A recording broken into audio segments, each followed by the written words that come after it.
Chapter 35 The Winter at Queen's Anne's homesickness wore off, greatly helped in the wearing by her week-end visits home. As long as the open weather lasted, the Avonlea students went out to Carmody on the New Branch Railway every Friday night. Diana and several other Avonlea young folks were generally on hand to meet them, and they all walked over to Avonlea in a merry party.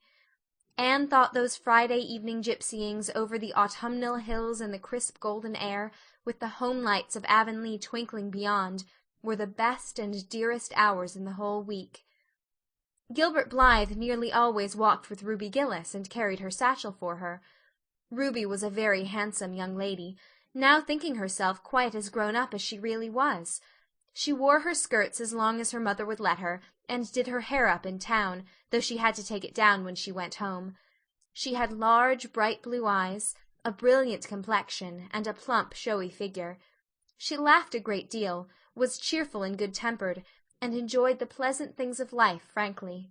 "But I shouldn't think she was the sort of girl Gilbert would like," whispered Jane to Anne. Anne did not think so either, but she would not have said so for the Avery scholarship.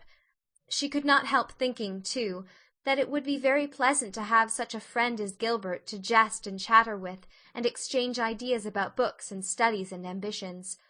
Gilbert had ambitions, she knew, and Ruby Gillis did not seem the sort of person with whom such could be profitably discussed. There was no silly sentiment in Anne's ideas concerning Gilbert. Boys were to her, when she thought about them at all, merely possible good comrades. If she and Gilbert had been friends, she would not have cared how many other friends he had, nor with whom he walked. She had a genius for friendship.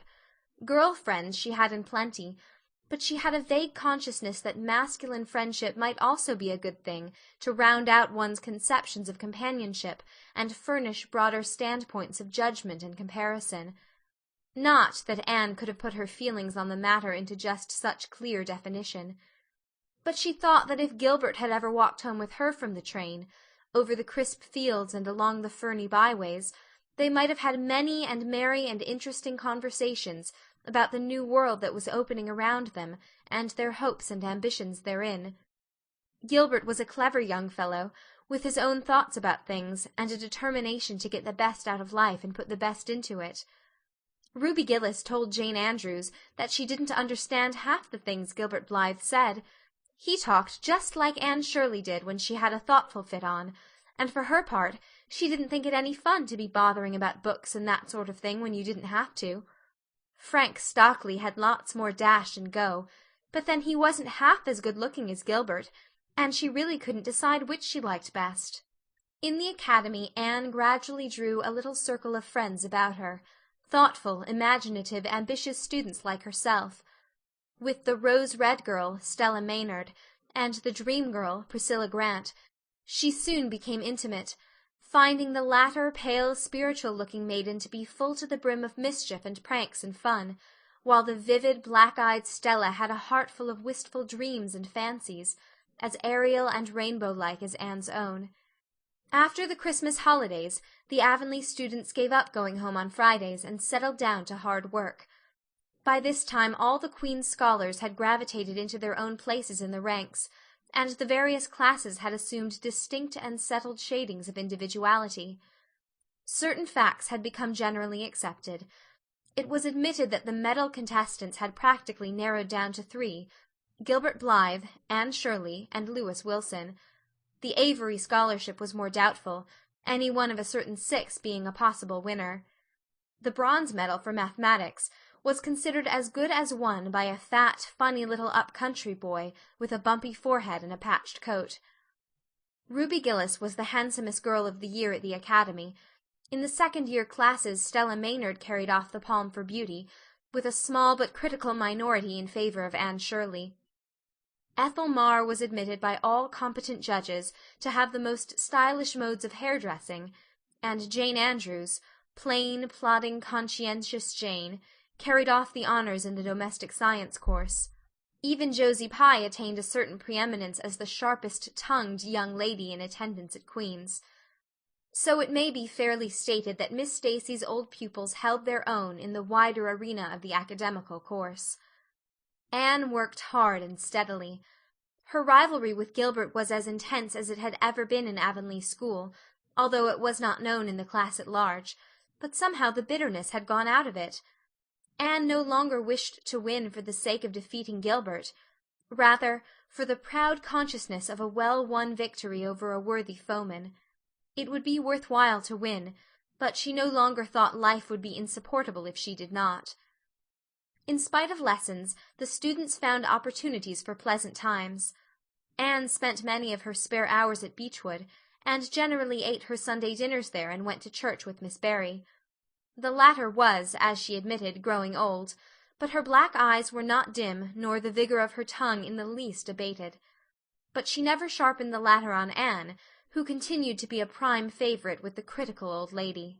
"That Anne girl improves all the time," she said. "I get tired of other girls. They are such a provoking and eternal sameness about them. Anne has as many shades as a rainbow, and every shade is the prettiest while it lasts. I don't know that she is as amusing as she was when she was a child, but she makes me love her, and I like people who make me love them. It saves me so much trouble in making myself love them." Then, almost before anybody realized it, spring had come. Out in Avonlea the mayflowers were peeping pinkly out on the sere barrens where snow wreaths lingered, and the mist of green was on the woods and in the valleys. But in Charlottetown, harassed Queen's students thought and talked only of examinations. "It doesn't seem possible that the term is nearly over," said Anne. "Why, last fall it seemed so long to look forward to, a whole winter of studies and classes, and here we are with the exams looming up next week. Girls, sometimes I feel as if those exams meant everything, but when I look at the big buds swelling on those chestnut trees, and the misty blue air at the end of the streets, they don't seem half so important." Jane and Ruby and Josie, who had dropped in, did not take this view of it. To them the coming examinations were constantly very important indeed, far more important than chestnut buds or Maytime hazes. It was all very well for Anne, who was sure of passing at least, to have her moments of belittling them, but when your whole future depended on them, as the girls truly thought theirs did, you could not regard them philosophically. "I've lost 7 pounds in the last 2 weeks," sighed Jane. "It's no use to say don't worry. I will worry. Worrying helps you some. It seems as if you were doing something when you're worrying. It would be dreadful if I failed to get my license after going to Queen's all winter and spending so much money." "I don't care," said Josie Pye. "If I don't pass this year, I'm coming back next. My father can afford to send me. And Frank Stockley says that Professor Tremaine said Gilbert Blythe was sure to get the medal and that Emily Clay would likely win the Avery scholarship." "That may make me feel badly tomorrow, Josie," laughed Anne, "but just now I honestly feel that as long as I know the violets are coming out all purple down in the hollow below Green Gables, and that little ferns are poking their heads up in Lover's Lane, it's not a great deal of difference whether I win the Avery or not. I've done my best, and I begin to understand what is meant by the joy of the strife. Next to trying and winning, the best thing is trying and failing. Girls, don't talk about exams. Look at that arch of pale green sky over those houses, and picture to yourself what it must look like over the purply dark beechwoods back of Avonlea." "What are you going to wear for commencement, Jane?" asked Ruby practically. Jane and Josie both answered at once, and the chatter drifted into a side eddy of fashions.